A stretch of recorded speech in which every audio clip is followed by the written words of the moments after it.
ಈ ವಿಡಿಯೋದಲ್ಲಿ ನಿಮಗೆ ಮಾಹಿತಿ ಕೊಡ್ತಾ ಇರೋದು ಬಂದು 30,000 ರೂಪಾಯಿ ಪವರ್ ವೀಡರ್ ಲಾಂಚ್ ಮಾಡಿದ್ದೀವಿ. ಅದು ಮೊದಲಿಂದಲೂ ಕೊಡ್ತಾ ಇದ್ದೀವಿ, ಈಗಲೂ ಕೂಡ ಅದೇ ರೇಟಲ್ಲಿ ಕೊಡ್ತಾ ಇದ್ದೀವಿ. ಅದೇ ಪವರ್ ವೀಡರು, ಅಪ್ಗ್ರೇಡ್ ಆಗಿರೋ ಪವರ್ ವೀಡರು ಕೊಡ್ತಾ ಇದ್ದೀವಿ. ಇದ್ರ ಬಗ್ಗೆ ಸ್ವಲ್ಪ ಮಾಹಿತಿ ಹೇಳ್ತಾ ಇದ್ದೀವಿ.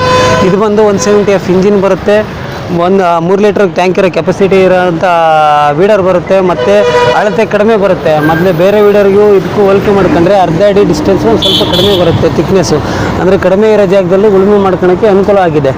ಅಳತೆ ಕೂಡ ಅಗಲ ಕೂಡ ಕಡಿಮೆ ಇದೆ. ಮತ್ತು ಇದರಲ್ಲಿ ಸಾಲಿಡ್ ಟೈರ್ ಬರುತ್ತೆ, ಕೆಲವೊಂದರಲ್ಲಿ ಟ್ಯೂಬ್ಲೆಸ್ಸು ಬರುತ್ತೆ, ಕೆಲವಿರೋದ್ರಲ್ಲಿ ಟ್ಯೂಬ್ ಇರೋದು ಬರುತ್ತೆ. ಇದು ಟ್ಯೂಬ್ಲೆಸ್ ಬರುತ್ತೆ, ಪಂಚರ್ ಆಗೋದು ಅಥವಾ ಮುಳ್ಳು ಪಳ್ಳು ಇರೋ ಜಾಗದಲ್ಲಿ ಡ್ಯಾಮೇಜ್ ಆಗೋದು ಅದು ಯಾವುದೂ ಇರಲ್ಲ.